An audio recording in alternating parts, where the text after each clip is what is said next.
నమస్తే. నా పేరు గురుమల్లి. నేను గతంలో సోలార్ ప్లాంట్ వాళ్ళు ఎర్రగుడి గ్రామంలోని భూముల్ని 30 సంవత్సరాలు లీజుకి తీసుకుంటే, మనం ఎలా చర్చించాలి వాళ్ళతో అన్న విషయం పైన ఒక వీడియో చేశాను. దానికి కొనసాగింపుగా ఈ వీడియో చేస్తున్నాను. గతంలో వాళ్ళు చెప్పిందేందంటే, ఎకరాకు రూ. 35,000 ఇస్తాము. అండ్ దెన్ 3 సంవత్సరాలకు ఒకసారి 5% పెంచుతామని చెప్పారు గదా! ఇప్పుడేమంటున్నారు వాళ్ళు, ఎకరాకు 40,000 ఇస్తాము. అండ్ దెన్ 2 సంవత్సరాలకోసారి 5% పెంచుతామంటున్నారు. అంటే అప్పుడు చెప్పిన దానికంటే ఇప్పుడు ఇచ్చేది చాలా ఎక్కువ అనేసి చెప్తున్నారనమాట. కానీ నిజానికి మనం తెలుసుకోవాల్సిందేందంటే, వాళ్ళు 40,000 ఇచ్చి 2 సంవత్సరాలకు 5% పెంచినా లాస్ట్‌కొచ్చేసరికి అది 80,000 అవుతది. 80,000 కంటే తక్కువనే 79,000 అవుతదనమాట. 30 ఏళ్ల తర్వాత కూడా. కానీ దీనివల్ల మనకొచ్చే నష్టాలు చాలా చాలా ఎక్కువుంటాయన్నమాట. నేను గతంలో చెప్పినట్టుగా ప్రతి ఒక్క వస్తువు రేటు ప్రతి సంవత్సరము మినిమమ్‌లో మినిమము 5-7% ఖచ్చితంగా పెరుగుతూనే పోతాయి. అది మీకు గతంలో స్వయంగా మీరే అనుభవించారు. మీకే తెలుసు. నాకంటే ఎక్కువ బాగా మీకే తెలుసు. అంత రేట్లు పెరుగుతున్నప్పుడు ఆ రోజు వాళ్ళిచ్చే డబ్బులు ఎందుకు సరిపోదు. కనీసంలో కనీసం ఆ రోజుకి అంటే 30 ఏళ్ల తర్వాత మనకు కనీసం అంటే ఒక ఒక 1,60,000 ఎకరాకు రాకపోతే ఆ రోజు రేట్లకి మనము సర్వైవ్ అవ్వడం చాలా కష్టం. చాలా చాలా కష్టం. అంటే మీ పిల్లలు, వాళ్ళ పిల్లలు ఆ రోజుటికి చాలా చాలా ఇబ్బందులు పడతారనమాట. అంటే నేనెందుకు చెప్తున్నానంటే ఈ విషయం ఒకసారి ఆలోచించుకోండి. ఈరోజు మన భూముల్ని మనము డైరెక్ట్‌గా వేరే రైతుకు అమ్ముకున్నా గూడా ఎంతిస్తారు? కనీసం అంటే, కనీసం అంటే ఈ రోజున్న రేట్ల ప్రకారం 15,00,000 దాకా ఇస్తారు. ఒక ఎకరా పొలం అమ్ముకుంటే. అంటే 15,00,000ని మనము 20 పైసలు వడ్డీకిచ్చినా గూడా, అది వాళ్ళిచ్చే 40,000 కంటే ఎక్కువవుతది సంవత్సరానికి వడ్డీ. మనము 30 ఏళ్ళు వాళ్ళకి లీజుకి ఇస్తే, ఒకసారి ఆలోచించుకోండి. 30 ఏళ్ల వరకు నీకు పావలా వడ్డీ వస్తదంటే, ఎవరైనా మనకు పావలా వడ్డీ ఇస్తాను, నాకు డబ్బులివ్వు అంటే ఎవరైనా డబ్బులు మనకిస్తారా? ఎవరైనా పావలా వడ్డీకి ఇస్తారా ఈ రోజుల్లో? ఎవ్వరివ్వరు. కనీసం అంటే ఎంత మంచివాడివైనా గ్యారంటీగా నువ్వు రిటర్న్ ఇస్తావని తెలిసినా గూడా, మినిమమ్‌లో మినిమమ్ ఖచ్చితంగా కనీసంలో కనీసం ఒక రూపాయి వడ్డన్నా కోరుకుంటాడు. లేదు అంటే రూపాయన్నర వడ్డీ మినిమమ్ కోరుకుంటాడనమాట. కానీ వాళ్ళేమంటున్నారు, ఈరోజు పావలా వడ్డీ కంటే తక్కువ ఇస్తాం. 20 పైసల వడ్డీ ఇస్తాము.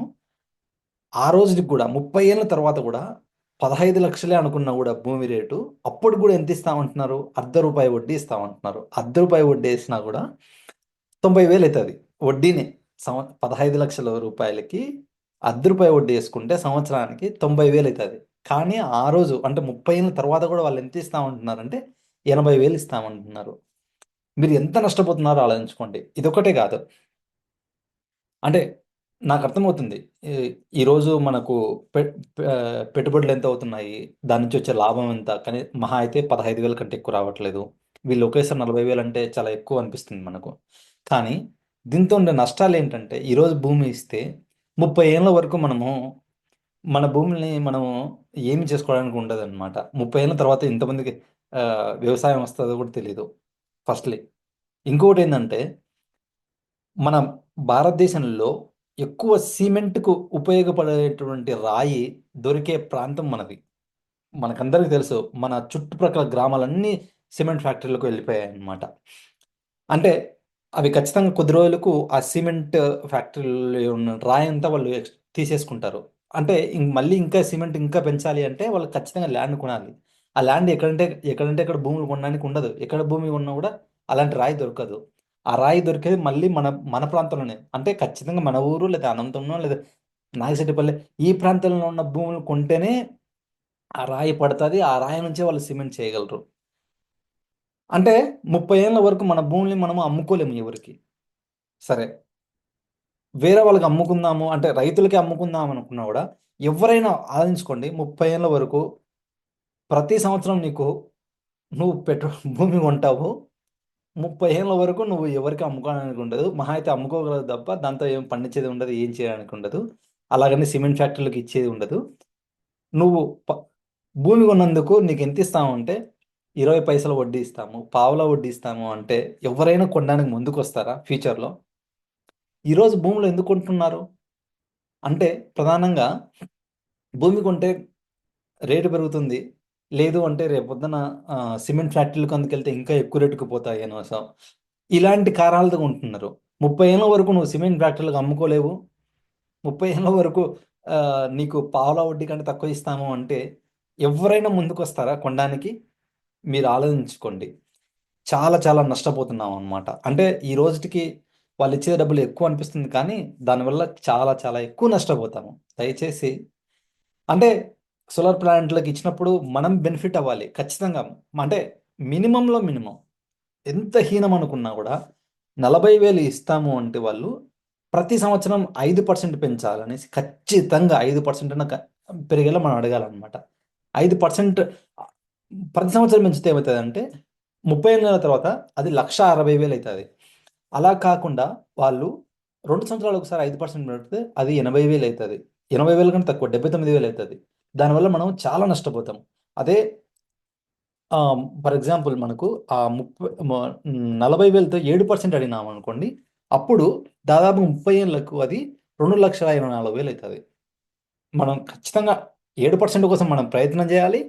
7% ఇవ్వలేము, కుదరదు అంటే కనీసంలో కనీసం మనము 5%తో అయినా మనము ప్రతి సంవత్సరం పెంచమని అడగాలి.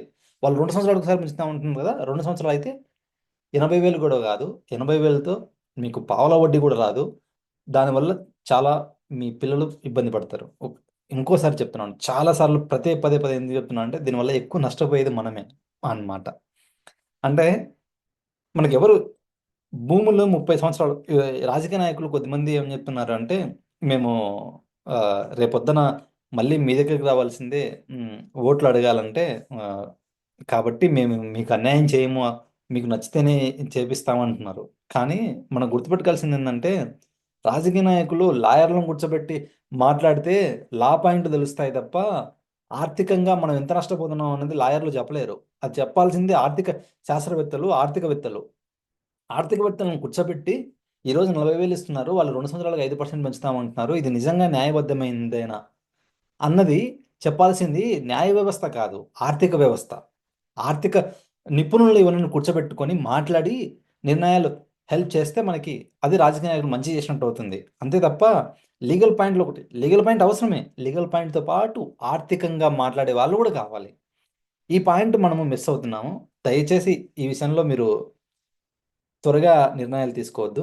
అలాగే